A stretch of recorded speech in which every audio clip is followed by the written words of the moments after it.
আসসালামু আলাইকুম। আমরা কোর্ট কাছারিতে অনেককে দেখতে পাই যে তারা বিবাহ বিচ্ছেদের পরে আইনগত জটিলতায় পড়ে যায়। আসলে তারা আইনগত বিষয়টা না জানার কারণেই জটিলতায় পড়ে যায়।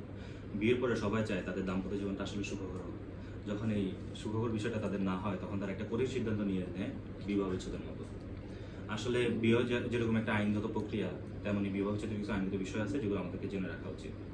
1961 সালের পারিবারিক মুসলিম আইন অনুযায়ী যখন কেউ তালাক দিতে চান, তিনি যাকে তালাক দিবেন তিনি যে এলাকায় বসবাস করেন ওই এলাকার স্থানীয় চেয়ারম্যান বা পৌর মেয়র বা সিটি কর্পোরেশনের মেয়র বরাবর উনি লিখিত নোটিশ প্রদান করবেন। এই নোটিশের একটি অনুলিপি তিনি যাকে তালাক দিচ্ছেন তার বরাবর প্রেরণ করবেন। এই তালাক প্রেরণের 90 দিন পরবর্তীতে তার তালাকটি কার্যকর হয়ে যাবে। চেয়ারম্যান বা মেয়র সাহেব সালিসি পরিষদ গঠন করতে পারেন তালাকের নোটিশ পাওয়ার পরবর্তীতে। যদি সালিসি পরিষদ গঠন নাও করেন তাহলেও তালাকটি কার্যকর হয়ে যাবে। এখানে একটা বিষয় জেনে রাখা উচিত, যদি আপনি আপনার স্ত্রীকে তালাক দেন, সেক্ষেত্রে আপনার স্ত্রী যদি দেনমোহর পরিশোধ না করেন তাহলে অবশ্যই আপনাকে দেনমোহর পরিশোধ করতে হবে। আর যদি পরিশোধ করে থাকেন আগেই, তাহলে শুধুমাত্র তার ইদ্যৎকালীন যে 3 মাস সময় আছে এই 3 মাসে আপনি ভরণ পোষণ দিলেই চলবে। আর একটা বিষয় হচ্ছে যে আপনি যখন যে কাজের মাধ্যমে নোটিশটি প্রেরণ করবেন বা নোটিশটি সম্পন্ন করবেন, তাহলে ওই কাজী অফিসেই আপনাকে এই নোটিশটি বা এই তালাকটি রেজিস্ট্রি করতে হবে। এটা আইনগত বিষয়, আইনগত বাধ্যতামূলক। ধন্যবাদ সবাইকে।